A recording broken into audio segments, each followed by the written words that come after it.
Which brings me to the last question. Day trading with a job. What are your thoughts on that? How do traders do it? Is it harder to be a day trader if you still have a 9-to-5 job?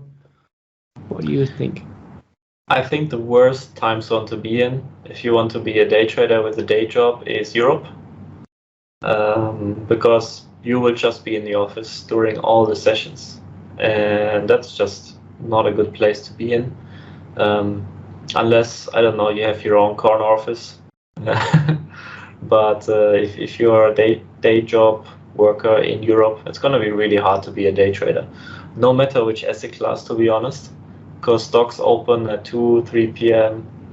in Europe. Forex opens from 8 a.m. to roughly 5 p.m. Futures, same. So it's really hard. If you are in Asia, when I was working for Audi in Beijing, I came home at 7 p.m. roughly, and 9 p.m. the New York session opens, right? So I had time to wind down, eat some dinner, take a shower, maybe take a nap, and then 3 hours of focused chart time. So that's possible if you are willing to make the sacrifice, and if your family is cool with that. Could be a problem, obviously. And if you are in America, you can actually day trade before you go to your day job. So that's also a possibility, right? But definitely it's a challenge. And I think with a day job, it's much easier to be a swing trader in the beginning, simply because you are going to be drained from your day job as well. And it's going to be really hard to focus on the charts after a long day at the office. Especially if, I don't know, your boss had a bad day and he dumped on you or whatever. So swing trading is definitely the better approach, I think, for day job workers. And then when you are consistent and you can quit your job, then you can day trade on the side, because suddenly you have a lot of time on your hands. Swing trading requires maybe 1 or 2 hours per day. Then you have day trading to make an extra income or to learn, right? So that's awesome. Or what you could do is take a sabbatical, or simply take a holiday for a week and test if day trading is really for you, if you really enjoy the lifestyle of day trading. Yeah, I think that's a cool advice, because as a day trader, even if you have like a 1-week holiday, you could still get quite a few trades in and experience day trading for a while.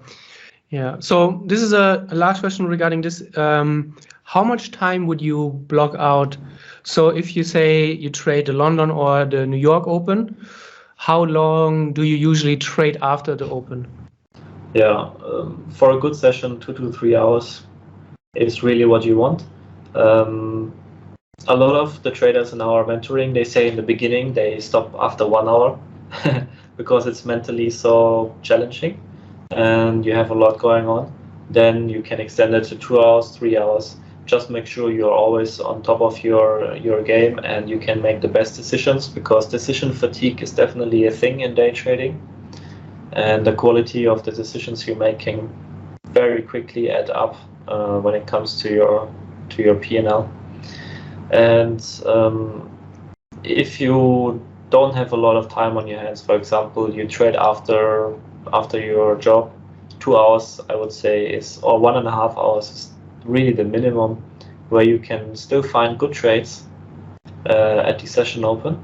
And if you don't find good trades that day, you simply go to bed. That's it. You come back tomorrow. Yeah, cool. Yeah, that makes sense.